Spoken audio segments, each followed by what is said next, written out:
एक भाजीवाला दररोज आमच्या घरी भाजी द्यायला यायचा। तेव्हा तो मला रोज एक मुळा देत होता आणि म्हणायचा, मॅडम, हा मुळा खाल्ल्यामुळे तुमच्या इथे मूल जन्माला येईल। लग्नाला 5 वर्ष झाली होते, पण मूल झाले नव्हते, कारण माझा नवरा नामर्द होता असे लोकांचे म्हणणे होते। पण सत्य तर मला माहिती होतं की माझा नवरा माझ्यावर खूप प्रेम करत होता।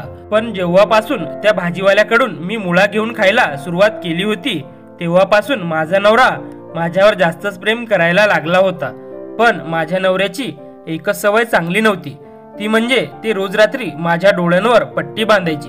मला हे सर्व काही खूप विचित्र वाटायचे, पण त्यांनी मला काहीही न विचारण्याची शपथ दिली होती।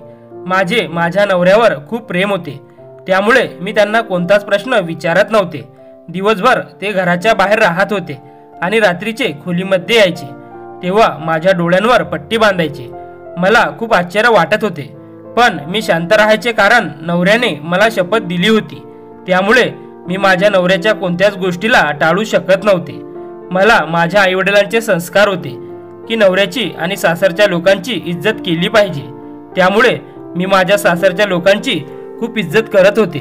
पण लग्नाला 5 वर्ष होऊनही मूल झाले नाही, त्यामुळे आता सासूबाई मला वेगळ्या नजरेने पाहायला लागली होती।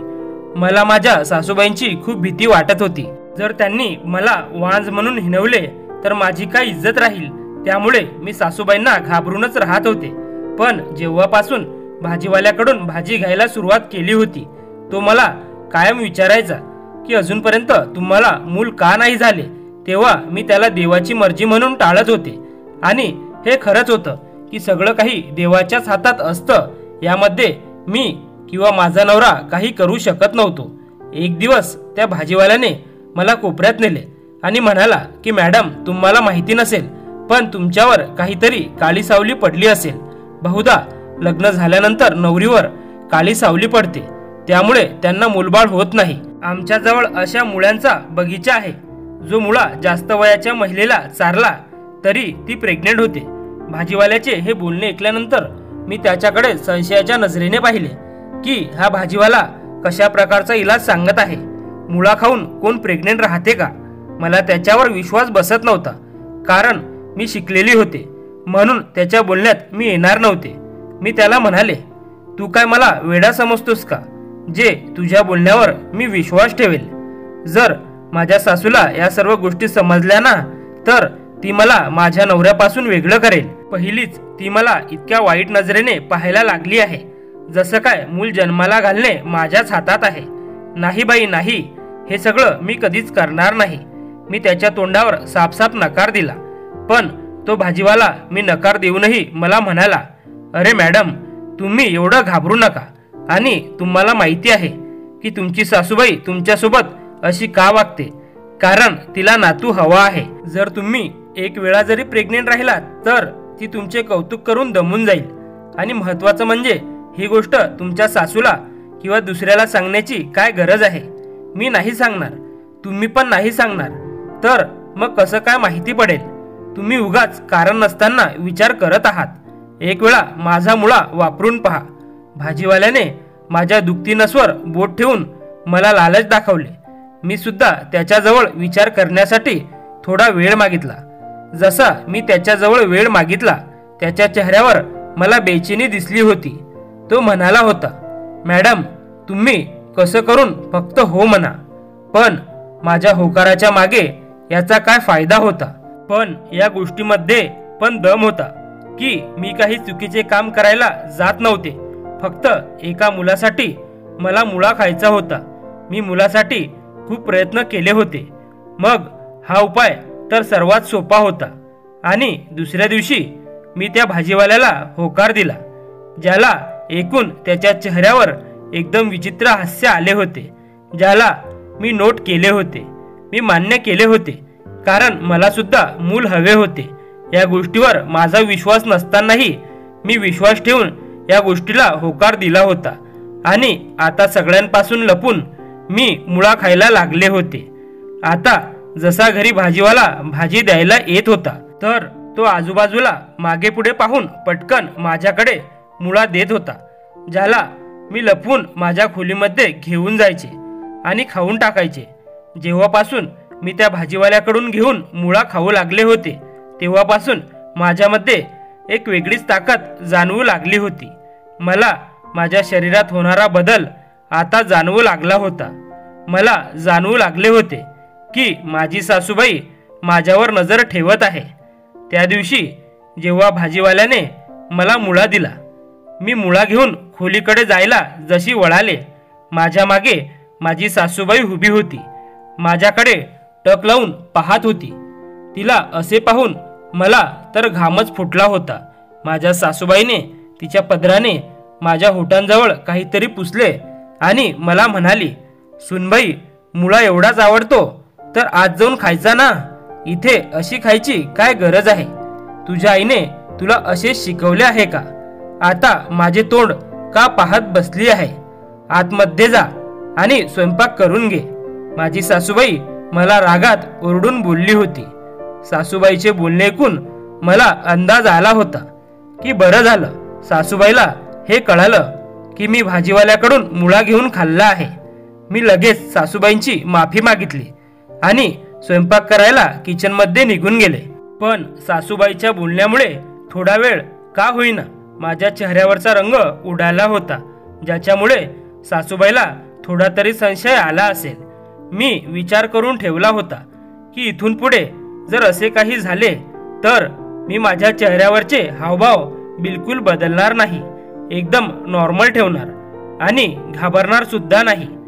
आजकाल माझा नवरा सुद्धा मला खूप वेळ देत होता, ज्याच्यामुळे मी खूप खुश राहू लागले होते. पण रात्रीची डोळ्यांवर पट्टी असल्यामुळे मी लवकर झोपेच्या स्वाधीन होत होते. आता मी पळून पळून सासूबाईची कामं करू लागले होते. या सगळ्यांमध्ये एक गोष्ट खूप विचित्र घडली होती. ती म्हणजे सासूबाईने त्या भाजीवाल्याला आमच्या घराच्या मागे असणाऱ्या क्वार्टरमध्ये राहायला जागा दिली होती.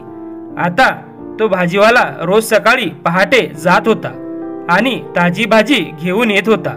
मला सासूबाईचे वागणे जरा विचित्र वाटू लागले होते. पण हे लोक गावातले श्रीमंत लोक होते. त्यांची स्वतःची मोठी हवेली होती. जर हे खुश झाले तर असेच ते कोणावरही मेहरबान होत होते. त्यामुळे सासूबाईंनी त्या भाजीवाल्याला राहायला जागा दिली असेल असा विचार करून मी माझ्या डोक्याला जास्त ताण दिला नाही. पण मला आता असे वाटू लागले होते की माझी सासूबाई माझ्यावर नजर ठेवायला लागली आहे. मी जिथे जात होते माहिती नाही तिथे माझी सासूबाई कशी काय येत होती आणि आता त्या भाजीवाल्याला राहायला जागा दिली. हा सगळा विचार करून माझे डोके दुखत होते. पण माझ्या हाती कोणताच पुरावा लागत नव्हता.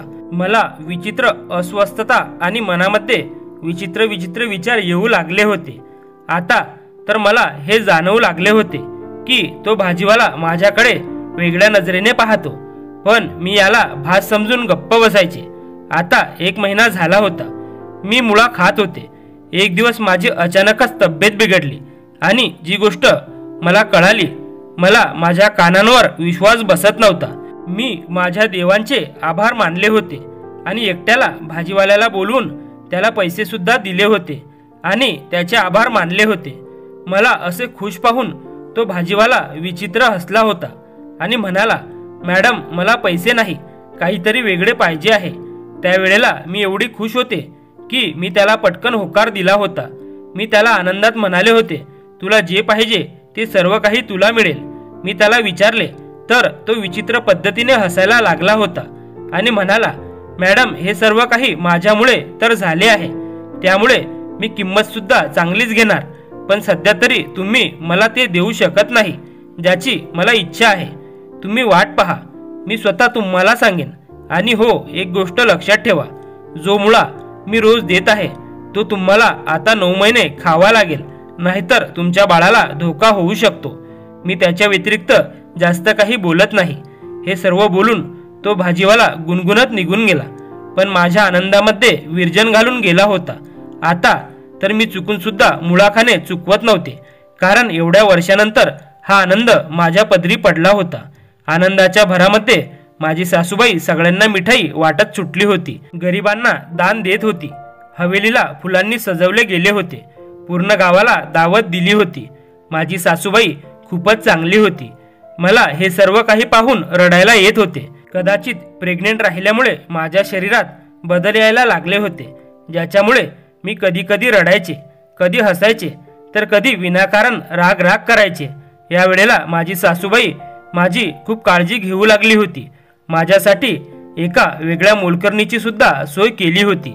आता एकदमच माझा आदर वाढला होता. तो भाजीवाला खरं म्हणला होता की एक वेळा तुम्ही प्रेग्नेंट राहिला तर सगळेजण तुमचे कौतुक करून करून दमून जाईल. आता सर्व काही चांगले झाले होते. सासूबाई सुद्धा चांगल्या वागू लागल्या होत्या. आता मला रोज मुळा खायला लागत होता. पण त्या भाजीवाल्याची प्रत्येक वेळेस कोणती ना कोणती अट असायची. एक दिवस तर त्याने मला 1 तास त्याचे पाय दाबायला सांगितले होते. मी हे सर्व करून आता खूप काळजीत पडू लागले होते, कारण जर ही गोष्ट माझ्या सासूबाईला किंवा माझ्या नवऱ्याला कळाली तर माझी किती बदनामी होईल. सगळ्यांच्या मनात हेच येईल की माझं बाळच नाजायज आहे, माझं बाळ हे त्या भाजीवाल्याचं आहे. मला हे सर्व काही घडून द्यायचं नव्हतं. त्यामुळे मी विचार केला होता की आता काहीतरी करावेच लागणार, नाहीतर मी वाईटरित्या फसू शकत होते. आता मी विचार केला होता की आता मी मुळा खाणार नाही, म्हणजे तो भाजीवाला त्याची अट ठेवणारच नाही. दुसऱ्या दिवशी मी त्या भाजीवाल्याला मुळा खाण्यासाठी नकार दिला. तेव्हा तो भाजीवाला खूप काळजीत पडल्यासारखा वाटला होता आणि तो मला म्हणाला, मॅडम, माझ्या अटीला नकार देण्यासाठी तुम्ही जर मुळा खाणार नसाल तर तुमचेच नुकसान होणार आहे. मी सांगतोय, मी तर आज फक्त माझी कपडे धुवायला सांगितली आहे, पण जर संध्याकाळी तुम्ही स्वतः माझ्याकडे चालत आल्या तर तुम्हाला माझ्यासाठी स्वयंपाक करावा लागेल. आणि फक्त स्वयंपाक नाही तर तुम्हाला तुमच्या हातून मला जेवण चारावे लागेल. विचार करून ठेवा. त्या भाजीवाल्याने तर मला सरळ सरळ धमकी दिली होती. जसा काय त्याला विश्वास होता की मी नक्कीच त्याच्या जवळ जाईल. मी त्याला म्हणाले, तुला लाज वाटत नाही का असल्या अटी ठेवताना? अरे, मी एक लग्न झालेली महिला आहे आणि आता तर प्रेग्नेंट सुद्धा आहे. मी त्याला रागारागात ओरडून म्हणाले होते. तर तो म्हणाला, प्रेग्नेंट आहे म्हणून काय झाले? तुम्ही प्रेग्नेंट तर माझ्यामुळेच झाला आहात ना. जर मी या गोष्टीची काही किंमत वसूल करत असेल तर इतका त्रास होण्याची काहीच गरज नाही. मी तुम्हाला रात्री माझ्याजवळ झोपण्यासाठी तर नाही ना सांगितले. मला त्याचे बोलणे ऐकून खूप राग आला होता. मी त्याला रागात म्हणाले, तुला जे करायचे आहे ते कर, मी हा मुळा खाणार नाही. आणि मी रागारागात माझ्या खोलीत निघून गेले. 1 तासानंतर मला माझ्या कमरेमध्ये आणि पोटामध्ये खूप दुखायला लागले होते. सासूबाईने गावातल्या दाईला बोलावले, पण काहीच आराम मिळाला नाही. मला तो भाजीवाला परत एकदा माझ्या खोलीच्या खिडकीत दिसला. मी माझ्या खोलीतून सगळ्यांना बाहेर काढले आणि त्या भाजीवाल्याने मला पटकन एक मुळा खायला दिला. मुळा खाल्ल्यामुळे मला 10 मिनिटात आराम भेटला. आता मला पहिल्यापेक्षा आराम भेटला होता आणि मी माझे औषध सुद्धा खाल्ले होते.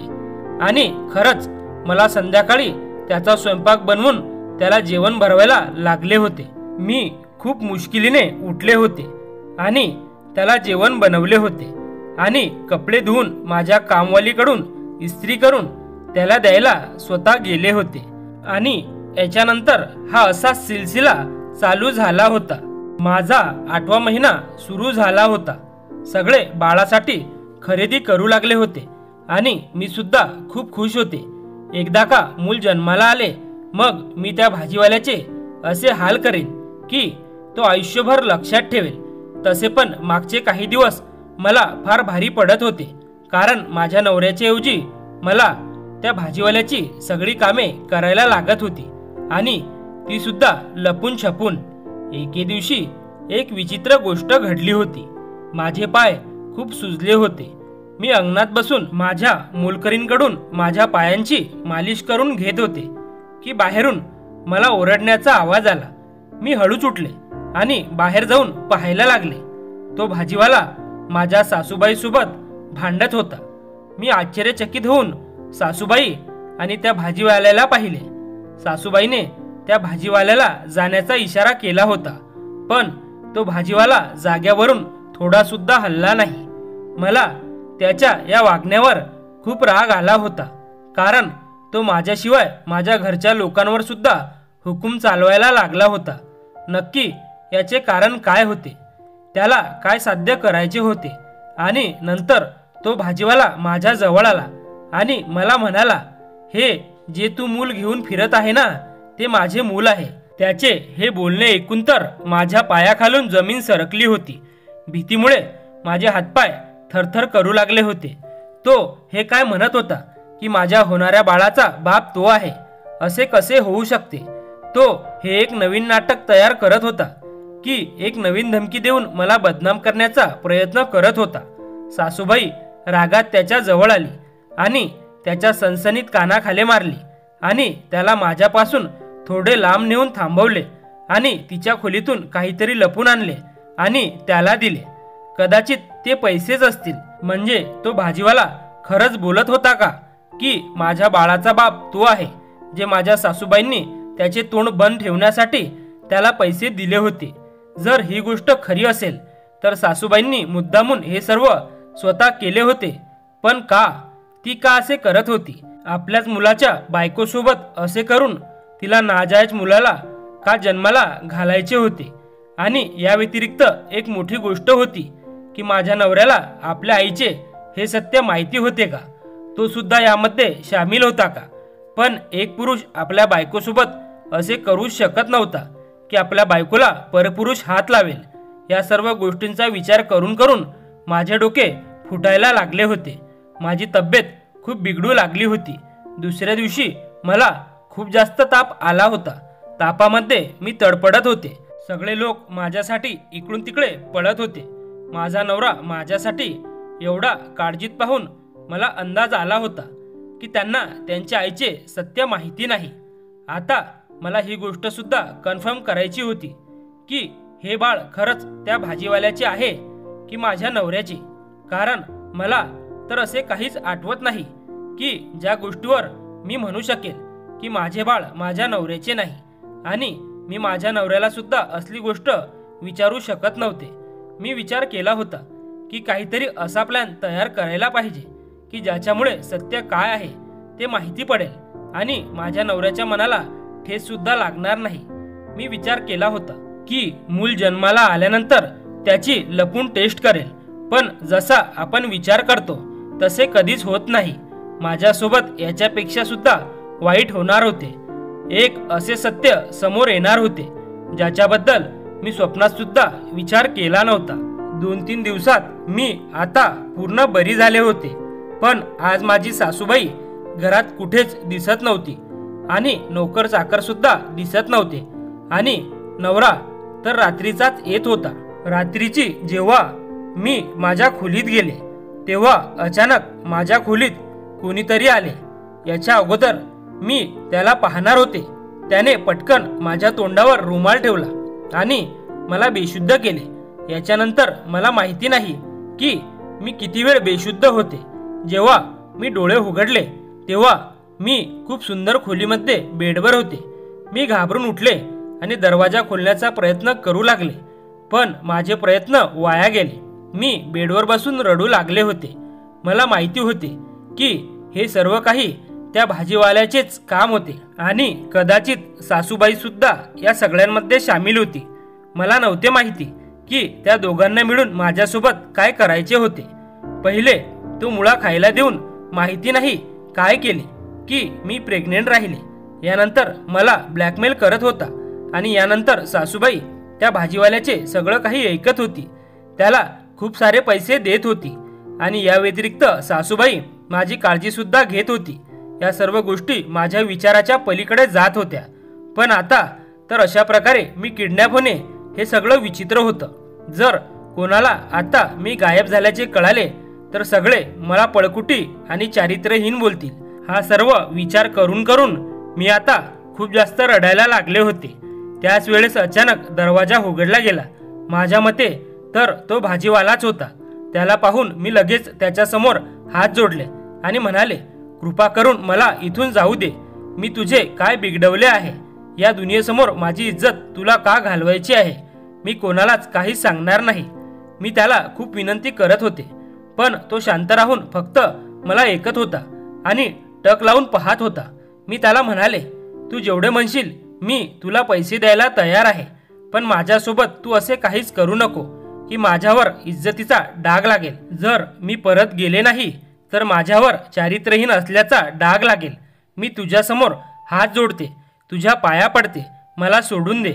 मी तुझे सर्व बोलणे ऐकते, तुझे सर्व कामे करेल, पण मला इथून जाऊ दे. यावेळेस माझे बोलणे ऐकून तो एकदम अचानक हसायला लागला आणि म्हणाला, तू हे सगळं काही सत्य समोर आल्यानंतर स्वतःच्या मर्जीने करणारच आहे, त्यामुळे मला याचा त्रास नाही. पण आता मी तुला जे सत्य सांगणार आहे त्याला लक्ष देऊन ऐक, कारण मी तुला फक्त सत्य सांगणार नाही तर त्याचा पुरावा पण दाखवणार आहे. सत्य सांगितल्यानंतर मी स्वतः तुला तुझ्या घरी सोडून येईल, पण सत्य ऐकल्यानंतर तुझ्या घरी तू जाशील. भाजीवाला मला सत्य सांगू लागला, म्हणू लागला, माझा संबंध त्याच गावशी आहे ज्या गावात तू लग्न करून आली होती. ही गोष्ट लग्नाच्या अगोदरची आहे. माझा बाप नशा करत होता, ज्याच्यामुळे एके दिवशी त्याने आपल्या मुलीला जुगारामध्ये हारले आणि जेव्हा ते लोक माझ्या बहिणीला न्यायला आले तेव्हा तिला वाचवण्यासाठी मी माझ्या बापालाच त्यांच्या हवाली केले आणि म्हणालो की माझ्या बापाला जिवंत मारा किंवा काहीही करा, पण माझ्या बहिणीला सोडा. पण त्या 4 मुलांनी ऐकले नाही. मी त्यातल्या एका मुलाच्या डोक्यात काठी टाकली आणि माझ्या बहिणीला घेऊन तुमच्या हवेलीत पळून आलो. त्यावेळेस तुझी सासूबाई गावची श्रीमंत पाटलीनबाई होती. मी पाटलीनबाईसमोर मदतीची भीक मागू लागलो तेव्हा तिने माझ्यासमोर एक अट ठेवली. मी ती अट ऐकून न घेताच होकार दिला. पाटलीनबाईने माझ्या बापाला जेलमध्ये पाठवले आणि सोबत त्या 4 मुलांना देखील. माझ्या बापाने नशा न मिळाल्यामुळे रागात आणि वेडेपणात जेलमध्येच आत्महत्या केली. या सर्व गोष्टीनंतर मी माझ्या बहिणीचे लवकरात लवकर लग्न लावून दिले. पण नंतर पाटलीनबाईची अट ऐकल्यानंतर मी दंग झालो. ती जसे जसे म्हणत गेली मी अगदी तसेच करत गेलो. पाटलीनबाईचा मुलगा नामर्द होता. या अगोदर त्याचे याच कारणामुळे 2 घटस्फोट झाले होते. तिसऱ्या वेळेस त्याने परत लग्न करण्याचे ठरवले. जगासमोर प्रवीणचे लग्न झाले होते, जो पाटलीनबाईचा मुलगा होता, पण रिअलमध्ये तर लग्न तुझे आणि माझे झाले होते. माझे नाव सुद्धा प्रवीण आहे. पाटलीनबाई म्हणाली होती, लग्न झाल्यानंतर लवकर मूलबाळ झाले नाही पाहिजे, मूल उशिरा जन्माला झाले पाहिजे, म्हणजे तू भरपूर वर्ष पाटलीनबाईच्या मुठीत राहशील. पहिल्या 2 सुनांसारखे घटस्फोट घेऊन सोडून जाणार नाही. जेव्हा रात्री तो प्रवीण तुझ्या डोळ्यांवर पट्टी बांधायचा तेव्हा मी खोलीमध्ये येत होतो आणि तो खोलीबाहेर निघून जायचा. तो फक्त चांगला नवरा होण्याचे नाटक करत होता. जेव्हा मी तुला मुळा खायला द्यायचो तेव्हा मी त्यावर असे औषध शिपडायचो ज्या औषधामुळे गर्भ राहणार नाही. पण जेव्हा पाटलीनबाईने सांगितले की आता मूल व्हायला हवे तेव्हा मी ते औषध बदलले आणि ताकदीचे औषध शिपडायला लागलो होतो. पण जेव्हा तू प्रेग्नेंट राहिली तेव्हा मी ते औषध शिपडायचं बंद केलं, कारण त्यामुळे बाळाला नुकसान होऊ शकत होतं. त्या दिवशी तू मुळा खाण्यासाठी नकार दिलास तेव्हा मी घाबरलो होतो की माझे रहस्य उघडले तर जाणार नाही ना, त्यामुळे मी काहीही बोललो. पण तुला जेव्हा त्याचा त्रास झाला तेव्हा मला कळाले की सुरुवातीला गर्भ राहिल्यानंतर असा त्रास होतो. तू जेव्हा माझे काम करत होती तेव्हा मला खूप आनंद होत होता. माझे मन करत होते की मी माझ्या मुलाला तुझ्या पोटावरून हात लावू, पण मी असे करू शकत नव्हतो. त्यामुळे मी ते सर्व नाटक केले होते. त्या दिवशी मी पाटलीनबाईला म्हणालो होतो की आता मी जास्त नाटक करू शकत नाही. आता माझे बाळ जन्माला येणार आहे. मला माझ्या बायकोला सगळं काही खरं खरं सांगून टाकायचे आहे, कारण तू माझा तिरस्कार करू लागली होती जे मी सहन करू शकत नव्हतो. पण पाटलीनबाईने मला जास्त पैसे देऊन मला धमकी दिली की जर मी असे काही केले तर मी त्या बाळाला मारून टाकेन. मी खूप घाबरलो होतो, त्यामुळे तिथून निघून गेलो. पण आता तुला तिथे सोडणे भीतीदायक होते, त्यामुळे मी तुला किडनॅप करून इकडे शहरात घेऊन आलो. पाटलीनबाई काहीच करू शकत नाही. तिला माहिती आहे की मी तुला घेऊन आलो आहे आणि तिला तुझी काळजी सुद्धा नाही. तिला फक्त सगळ्यांना मूल दाखवून हे सिद्ध करायचं आहे की तिच्या मुलामध्ये काहीच खोट नाही आणि त्याच्या पहिल्या 2 बायकाच वांज होत्या आणि लोकांमध्ये तिच्या मुलाची इज्जत वाढवण्यासाठी ते हे सर्व काही नाटक करत आहे. हे सर्व काही सांगून जेव्हा भाजीवाला शांत झाला तेव्हा मी जीव नसल्यासारखी माझ्या जागेवर बसले. माझ्या सासूबाईंनी माझ्यासोबत कसा खेळ खेळला होता, फक्त तिनेच नाही तर माझ्या नवऱ्याने सुद्धा, पण तो माझ्या आसपासच राहिला होता. या गोष्टीमुळे मला जरा दिलासा मिळाला होता. आता मला परत तिकडे जायचे नव्हते, पण मला त्या दोघा मायलेकांना धडा शिकवायचा होता. त्यांचे सत्य मला जगाला दाखवायचे होते. मी यांच्यासोबत शहरातच राहत होते. आमच्या जवळ पाटलीनबाई आली होती आणि काहीच न बोलण्याची धमकी दिली होती. जेव्हा मला मुलगा झाला तेव्हा मी लगेच माझ्या नवऱ्याची आणि माझ्या मुलाची DNA टेस्ट केली आणि गावाला जाऊन सगळ्यांना सत्य सांगून पाटलीनबाईचा खरा चेहरा सगळ्यांना दाखवला, जिने फक्त आपला मुलगा नामर्द आहे ही गोष्ट लपवण्यासाठी मला माझ्या नवऱ्यापासून दूर केले होते. आणि या दरम्यान तर काही चुकीचे झाले असते तर मी स्वतःला कधीच माफ करू शकले नसते. सगळ्या गाववाल्यांनी पाटलीनबाईवर थू केली होती आणि तिच्या मुलाला सुद्धा खूप वाईट बोलले होते. मजबुरीमध्ये त्या दोघांना ते गाव सोडायला लागले. आता मी आणि माझा खरा नवरा याच हवेलीत राहतो. आम्ही आमच्या जीवनामध्ये खूप खुश आहोत. माझ्या नवऱ्याने आपल्या बहिणीचा जीव आणि इज्जत वाचवण्यासाठी हे सगळं काही केले होते, त्यामुळे मी त्याला माफ केले होते आणि माझा नवरा तर नेहमीसारखाच माझ्या बरोबर होता. तुम्हाला काय वाटते? पाटलीनबाईने आपले मुलाचे सत्य लपवून आणि इतका घाण खेळ खेळून बरोबर केले की चूक? माझ्या नवऱ्याने भाजीवाला बनून आपल्या बहिणीचा जीव आणि इज्जत वाचवण्यासाठी जे काही केले ते बरोबर केले की चूक? मी त्याला माफ करून बरोबर केले होते की त्याला सोडायला हवे होते? कमेंट करून मला तुमचे मत नक्की कळवा. धन्यवाद.